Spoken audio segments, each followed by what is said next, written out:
حضرت سعد بن ابی وقاص کیسے کیسے عظیم صحابی ہیں جن کے اوپر بھی الزام لگے۔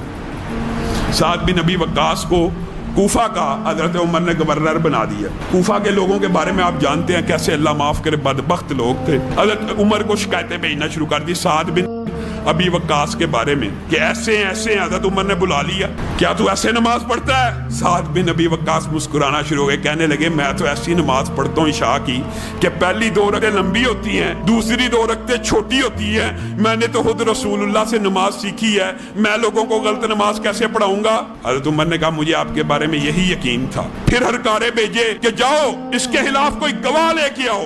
ایک بدبخت کوفہ کے اندر ایک مسجد میں لمبا واقعہ کھڑا ہو گیا، اس کا نام ابو سعدہ تھا۔ کہنے لگا سعد بن ابی وقاص مال صحیح تقسیم نہیں کرتا، سعد بن ابی وقاص جہاد سے پیچھے رہتا ہے، سعد بن ابی وقاص نماز صحیح نہیں پڑھتا۔ معاذ اللہ معاذ اللہ۔ سعد بن ابی وقاص جیسے جلیل القدر صحابی کے بارے میں ایک بندہ صرف خطیب ہونے کی وجہ سے، قادر الکلام ہونے کی وجہ سے الزام لگا رہا ہے۔ حضرت سعد بن ابی وقاص کو پتا چلا، کہا ٹھیک ہے میں اپنی صفائی میں کچھ نہیں کہتا، میں یہ مقدمہ اللہ کی عدالت میں پیش کرتا ہوں۔ اگر اس بندے نے ریاکاری کی وجہ سے، زبان کی قادر الکلامی کی وجہ سے، اپنے آپ کو بڑا ظاہر کرنے کی وجہ سے، مجھے حقیر ظاہر کرنے کی وجہ سے یہ کام کیا ہے تو اللہ تعالیٰ اس کو فقر و فاقے کا شکار کرے، اس کی عمر بڑی کرے، اس کو فتنوں کا شکار کرے۔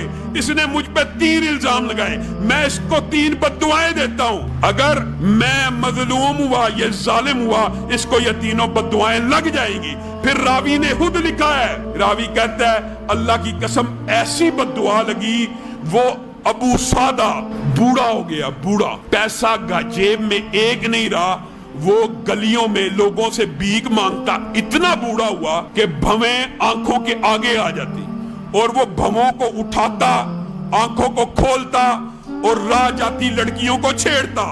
فتنے کا شکار بھی ہوا، عمر بھی لمبی ملی، فقر و فاقے کا شکار بھی ہوا، 3 بددعائیں لگ گئی۔ لوگوں نے اسے سمجھایا کیا ہو گیا، اسلامی معاشرہ ہے، اس عمر میں لڑکیوں کو چھیڑتا ہے، جب تیری دل میں خواہش بھی کوئی نہیں تو کیسا بدبخت ہے، اس عمر میں مانگتا ہے، ایک لوگوں سے مانگتا ہے، پھر ان کی بچیوں کو چھیڑتا ہے، تو کس فتنے کا شکار ہو گیا؟ تجھے اللہ ہدایت نہیں دیتا۔ وہ زبان سے خود کہتا مجھے سعد بن ابی وقاص کی بددعا لگ گئی، میں نے ان کے خلاف ایک جھوٹی گواہی دی تھی۔ ایک جھوٹی گواہی دینے سے